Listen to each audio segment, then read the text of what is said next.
नमस्कार। एक ऐसा विषय जिस पे बहुत चर्चा होती है और अनफॉर्चुनेटली बहुत सारे केसेस भी होते हैं। विषय है बॉयफ्रेंड और गर्लफ्रेंड के बीच में अगर शारीरिक संबंध हुए तो क्या ये रेप है, अगर गर्लफ्रेंड ने बाद में जाके शिकायत की। Is it rape if your boyfriend has sex with you after promising to marry you but doesn't fulfil such promise.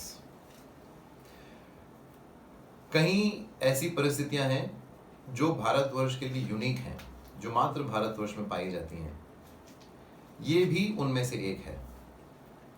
आप अमेरिका देख लीजिए, डेनमार्क देख लीजिए, स्कॉटलैंड देख लीजिए, इंग्लैंड देख लीजिए, ऑस्ट्रेलिया, न्यूजीलैंड, साउथ अफ्रीका, कई विभिन्न देशों में जो आधुनिक देशों में माने जाते हैं, वहां पे एक भी शायद ऐसा केस नहीं होगा जहां पे एक महिला पुलिस स्टेशन जाके कहती है कि मेरे बॉयफ्रेंड ने मेरे साथ रेप किया है, 2-2 साल तक, 3-3 साल तक रेप किया है शादी के प्रॉमिस के चलते, और अब उन्होंने शादी नहीं करने का निर्णय किया है, इसलिए मैं चाहती हूं कि आप एफआईआर करें रेप का उनके ऊपर, क्योंकि जो मेरे साथ उन्होंने जो शारीरिक संबंध बनाए थे शादी के प्रॉमिस के झांसे की वजह से बनाए थे। मैंने उनके साथ शारीरिक संबंध बनाने की रजामंदी इसलिए दी थी क्योंकि उन्होंने शादी का वादा किया था। ऐसा एक भी केस शायद आपको इन देशों में नहीं मिलेगा।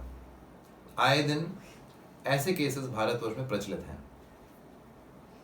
इसमें इस दरिया में डूबने से पहले रेप क्या होता है यह समझना जरूरी है। रेप क्या होता है इसका बिल्कुल स्पष्ट विवरण सेक्शन 375 इंडियन पेनल कोड में है, लेकिन वहां जाने की जरूरत नहीं है। एक साधारण इंसान, एक साधारण आदमी या एक साधारण महिला भली भांति जानती है कि रेप क्या होता है। और अनफॉर्चुनेट विषय ये भी है, इस रेप को कहीं ना कहीं बिलिटल करना, हल्का फुल्का बनाने में महिलाओं ने बहुत योगदान दिया है। ये असमंजस की बात है। महिलाएं जब वो जानती हैं रेप क्या है तो वे एक ऐसे संबंध को रेप में तब्दील कैसे करती हैं। गूगल में जाइए, कहीं सारे ऐसे केसेस हैं। केस क्या है, एक बॉयफ्रेंड एक गर्लफ्रेंड से, दो लोगों के बीच में प्यार का रिश्ता डेवलप हुआ। फूल महकने लगे, चिड़िया चहकने लगे, चांद रोशन होने लगा, रातें रंगीन होने लगी, और एक नवयुवक को एक नवयुवती से प्यार हो गया। For the purpose of this video ये नवयुवक बॉम्बे या दिल्ली के हैं और नवयुवती भी बॉम्बे या दिल्ली की। मैं गाँव में नहीं जा रहा, गाँव की चर्चा हो सके तो अंत में करूंगा क्योंकि वहां पे शायद रेप हो सकता है। एक पढ़ी लिखी महिला, एजुकेटेड महिला, बड़े शहर की महिला और एक बड़े शहर का नवयुवक, अगर इन दोनों के बीच में संबंध बनते हैं, व्हाट्सएप के जरिए बनते हैं, किसी की शादी में गए थे वहां से बन गए, या अड़ोस पड़ोस के दो लोग एक साथ मिलने लगे, पहले कॉफी शॉप में गए, फिर रातों रात चैटिंग होता था, फिर नींद नहीं आती थी और गाने बजते थे, फिर इन्होंने फैसला किया कि नैनीताल जाएंगे या लोनावाला जाएंगे या कहीं जाएंगे और एक दिन साथ गुजारेंगे, और फिर कुछ बातें हुई।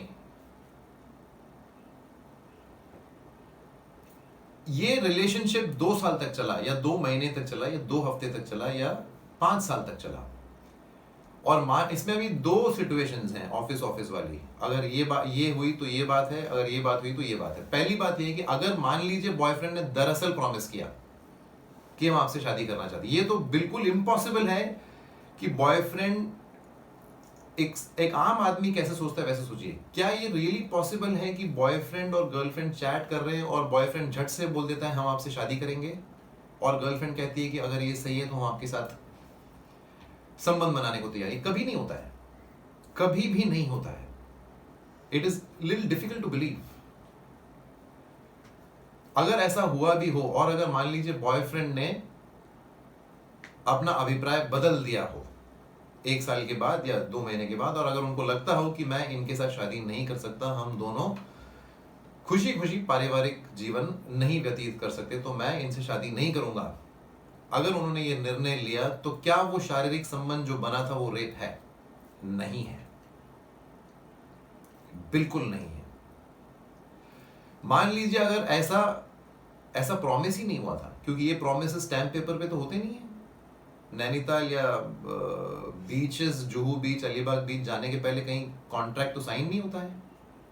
मान लीजिए ऐसा वादा था ही नहीं और दोनों एक दूसरे के साथ संबंध बनाए रख रहे थे और इनकी जिंदगी में कोई एक नई अप्सरा आ गई और इन्होंने अगर इन गर्लफ्रेंड को छोड़ दिया और अगर वो दौड़ के जाके दरोगा साहब से गुहार लगाती हैं कि इन्होंने मुझसे शादी का वादा किया था और निभाया नहीं, तो इस वजह से तब जो मैंने शारीरिक संबंध इनके साथ स्थापित किए थे वो अब मुझे लग रहा है कि रेप है। रेप किसी भी महिला को पता है, क्षण भर में पता है, होने के पहले भी पता है, होने के दौरान और होने के बाद पता है कि यह रेप है। एक प्रॉमिस को तोड़ने के बाद शारीरिक संबंध को जो रेप कहलाया जाता है, इसके ऊपर कई केसेस हैं। इसमें 5 मिनट और गहराई में जाऊंगा, लेकिन उसके पहले एक सवाल। मान लीजिए इस बॉयफ्रेंड गर्लफ्रेंड की कहानी में गर्लफ्रेंड ने अगर शादी करने से इनकार कर दिया, 1 साल के बाद, 1 महीने के बाद, 1 दिन के बाद, 1 हफ्ते के बाद, शारीरिक संबंध के बनने के बाद अगर महिला ने तय किया कि हम इनके साथ जिंदगी नहीं गुजार सकते, तो ये कोई जुर्म हुआ कि नहीं हुआ? ये तो चीटिंग जुर्म भी नहीं हुआ। मर्दों के खिलाफ माना जाता है कि रेप हो ही नहीं सकता है। इंडियन पेनल कोड में और विश्व भर में कानून और न्याय की व्यवस्था ऐसी है कि केवल मर्द एक महिला पे यह अत्याचार कर सकता है और एक महिला किसी भी मर्द पे अत्याचार नहीं कर सकती। ये अलग एक विवाद का विषय है। लेकिन मान लीजिए अगर ऐसा हुआ तो ये बेचारा देवदास कहां पे जाके क्या शिकायत दर्ज कराए? ये तो चीटिंग केस भी दर्ज नहीं करा सकता, क्योंकि मेरे ख्याल से इतनी हंसी मजाक होगी इसके ऊपर कि बेचारा वो सुसाइड करने चला जाएगा। तो अगर महिला ने किसी के साथ ऐसे संबंध बनाए और शादी से इनकार किया तो वो जुर्म नहीं। लेकिन अगर किसी मर्द ने महिला के साथ ऐसे संबंध बनाए तो वो रेप और उसकी सजा, ये गलत है। अगर समाज में महिलाओं को और पुरुषों को समान स्तर देने की बात हो रही है तो कानून भी सबके लिए समान है। कॉन्स्टिट्यूशन का तो ये मूलभूत आधार है, equality before the law and equal protection of the laws. Constitution के सबसे मूलभूत आधारों का मूलभूत आधार है this particular principle, equality before the law. दोनों एक समान है, महिला और पुरुष, and equal protection of the laws. दोनों को समान रूप से बिना किसी अंतर के कानून और न्याय के द्वारा सुरक्षा प्रदान किया जाएगा। इस केस में महिलाओं का पलड़ा बहुत भारी है और वक्त आ गया है कि कम से कम इस तराजू को, इन परिस्थितियों में बैठे इस तराजू को समान रूप देना आवश्यक बन गया है। एक बॉयफ्रेंड और एक गर्लफ्रेंड के बीच में शारीरिक संबंध का अगर मूलभूत आधार शादी हो तो भी ये रेप नहीं है। खासकर एक महिला जो पढ़ी लिखी है, जो 24 घंटे स्मार्टफोन पे लगी रहती है, जो व्हाट्सएप यूज करना जानती है, न्यूज़पेपर पढ़ना जानती है, किसी आधुनिक फैमिली में बिलोंग करती है, अगर वो जाके कहती है कि मैंने शारीरिक संबंध गलतफहमी में बनाए, तो ये रेप नहीं कहलाया जा सकता। ये कहां पे रेप कहलाया जा सकता है? मैं आपको ऐसी परिस्थितियां बताता हूं जहां पे रेप है। मान लीजिए मैट्रिमोनियल साइट पे, ये इस पे मेरे ख्याल से केसेस हुए नहीं है, लेकिन 1-2 शायद हो सकते हैं और होना भी चाहिए। मैट्रिमोनियल वेबसाइट में एक पुरुष और एक महिला मिले, उन्होंने फैसला किया कि हम एक दूसरे को बेहतर जानने के लिए कॉफी शॉप में मिलेंगे या थोड़ा और बातचीत करेंगे, और इस सिलसिले में बात यहां तक पहुंची कि उनके बीच में संबंध हो गए। यहां पे शायद रेप है। यहां पे शायद अगर महिला बहुत ही आधुनिक विचारधारा रखती है और बहुत पढ़ी लिखी है तो भी इसे रेप कहलाया जा सकता है, क्योंकि इस रिलेशनशिप का सिद्धांत शादी से स्टार्ट हुआ था। शायद, आई एम नॉट श्योर, यहां पे भी मुश्किल होगा। एक विलेज में, एक गांव में अगर महिला बिल्कुल पढ़ी लिखी नहीं है, शिक्षा के रूप में मात्र उन्होंने ABCD लिखना सीखा हो, और अगर उनको इस तरह बहलाया जाए, फुसलाया जाए, कहीं शहरों में ले जाया जाए और फिर उनके साथ अगर ऐसे किया जाए, तो मेरे ख्याल से ये कहीं ना कहीं रेप है, क्योंकि उनका कंसेंट इसमें शायद नहीं था, अगर उनको पहले से मालूम होता कि शादी नहीं होने वाली है। इसीलिए दिल्ली हाई कोर्ट में इसके ऊपर एक बहुत ही अच्छा जजमेंट दिया गया था, जहां पे ये कहा गया है that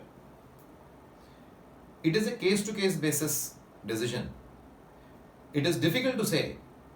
Delhi High Court has clarified in a judgment that sex on the promise of marriage cannot be considered rape in all situations. Her situation पे लागू नहीं है. Inducement to have a physical relationship by promising marriage and the victim falling prey to such inducement may be understandable in the context of the moment. A promise of marriage cannot be held out as an inducement for engaging in sex over a protracted, indefinite period of time. Her situation पे लागू नहीं है. Rape का definition देखा जाए, rape का definition amend हुआ है हाल फिलहाल में, 2013 में ये अमेंड हुआ है, लेकिन जो कंडीशंस हैं वो अभी भी मेरे ख्याल से मोर और लेस सेम है. Sexual intercourse without the victims will, जहां पे महिला ने साफ रूप पे इनकार किया है. मान लीजिए बॉयफ्रेंड गर्लफ्रेंड गए, होटल में ठहरने की बात हुई, ठहरे भी, और अगर इस संबंध बनाने के चक्कर में उन्होंने जबरदस्ती की और गर्लफ्रेंड ने अगर कहा नहीं, तो ये बिल्कुल साफ रेप है, because she has expressed her will. अब बात आती है कंसेंट की. विदाउट द विक्टिम्स कंसेंट और विल में फर्क क्या है? मर्जी, और विल इज मर्जी, उनकी मर्जी के खिलाफ. What is consent? उनकी सहमति, उनकी मर्जी के खिलाफ बिल्कुल रेप. उनकी सहमति, that's why consent comes below will. Without the victims consent, उनकी सहमति नहीं है, it is rape. If that consent is obtained by putting her in fear, बाकी जो 3 4 5 डेफिनेशन आप खुद जाके देख लीजिएगा. लेकिन अगर सहमति थी, अगर मर्जी थी, तो सेक्शन 375 में कहीं भी नहीं कहा गया है कि उस सहमति और उस मर्जी की वजह अगर शादी हो तो रेप है.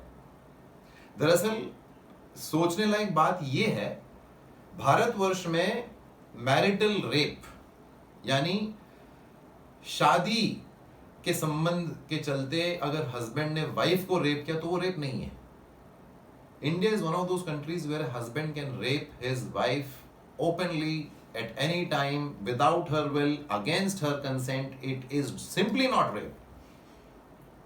जिस देश में एक हस्बैंड को यहां तक की छूट दी जाती है, वहां पे एक महिला को आजकल इतनी छूट है कि वो मात्र अपनी उंगली पॉइंट कर दे और उसको सजा हो सकती है.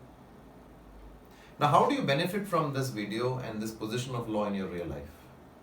How do you benefit? How do you protect yourself? अगर आप महिला हैं और अगर आप शादी के वादे के चलते शारीरिक संबंध बना रहे हैं, तो मत बनाइए. आपसे अनुरोध है, आप शादी का डेट पहले तय कर लें और उसके बाद ही ये सारी हरकतें करें, और होटल जाना या जो भी जाना उसके बाद करें, क्योंकि आप बिल्कुल क्लियर हैं कि आप शादी होने वाली है, इसके चक्कर में आप ये कंसेंट, रजामंदी दे रही हैं. तो इससे बेहतर है कि शादी के बाद दिया जाए. If you're a man, you should read a lot about this particular position of law. You're in trouble. इसमें कोई दो राय नहीं. FIR बिल्कुल होगा आपके ऊपर, क्योंकि मुझे नहीं लगता है कि पुलिसकर्मी इस लॉ को इस नजरिए से या इतनी गहराई से देखना चाहते हैं या देखने की इच्छा रखते हैं.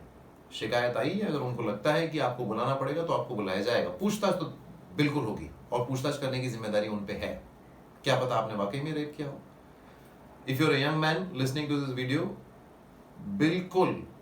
बिल्कुल सूचित रहिए कि अगर आपने शादी का वादा किया है या नहीं भी किया है, और अगर शारीरिक संबंध आपके हैं तो अपने पेरेंट्स को बता के रखें. ये जो महिला हैं, जो आपकी लव ऑफ लाइफ है, उनके पेरेंट्स को भी बता के रखें. there should be people who are aware that you are in a physical relationship, and those people must be your close relatives. So at least somebody is there to stand by you and say that we are aware of this relationship, it was a full-fledged relationship और उसमें शादी की अभी तक बात नहीं हुई है. अगर आप ऐसा नहीं कर रहे हैं तो पुलिस थाने के चक्कर लगाने की जरूरत पड़ सकती है और इसकी तैयारी आप कर लें. The short message of this video is very simple. Message number 1, rape होता है और इसके इंटरप्रिटेशन की आवश्यकता नहीं है. इस कानून के इंटरप्रिटेशन की जरूरत नहीं है. Rape is very clear what it is. इसको डाइल्यूट किया जा रहा है. इसको हल्के फुल्के तौर पे महिलाएं पुलिस स्टेशन में जाके शिकायत कर रही हैं कि हमारे बॉयफ्रेंड ने हमको झूठ बोल के शादी की आशा दिला के हमसे संबंध बनाया. You women are diluting this law. कहीं ना कहीं जो एक्चुअल रेप है उसकी संगीनता, उसकी सीरियसनेस से के साथ खिलवाड़ हो रहा है. Point number 3, police officers should read the laws and the precedents already set. FIR लिखने के पहले पुलिस कर्मियों की जिम्मेदारी है कि वो दोनों के साथ बैठ के बात करें. एफआईआर जो झट से कर दिया जाता है इन केसेस में ना किया जाए. पुलिसकर्मी की जिम्मेदारी है कि वो महिला के पेरेंट्स को, लड़के के पेरेंट्स को, दोनों का, अगर उन्हें लगता है कि इन दोनों के बीच प्रेम का रिश्ता था तो पुलिसकर्मी को ये सोच समझ के एफआईआर करना पड़ेगा, क्योंकि 99% कोई ना कोई जज अपना जुडिशियल माइंड अप्लाई करेंगे और वो ये सारे सवाल करेंगे जो पुलिसकर्मी को पहले ही कर लेना चाहिए था. आप कब से जानते हैं? कितनी बार कितने होटलों में आप गई हैं? आपके व्हाट्सएप चैट्स दिखाइए, प्रेम पत्र दिखाइए, ग्रीटिंग कार्ड्स दिखाइए. ऐसी कितनी बार आपने इनसे शादी की गुहार लगाई और इन्होंने मना किया? कितनी बार आपके चैट्स में दिखता है कि आप हमसे शादी करो, आप हमसे शादी करो, आप हमें होटल में लेके जाते हैं, लेकिन आप शादी नहीं कर रहे, अब शादी करने का वक्त आ गया है. कितनी बार आप लोगों ने कहा? अगर आपने बिल्कुल कहा ही नहीं है, अगर कहीं भी नहीं दिखता है कि आप इनको परसुएट कर रही थी कि शादी कीजिए तभी हम आपके साथ बाहर आएंगे, तो मेरे ख्याल से केस में दम नहीं है. That's it for today. Thank you.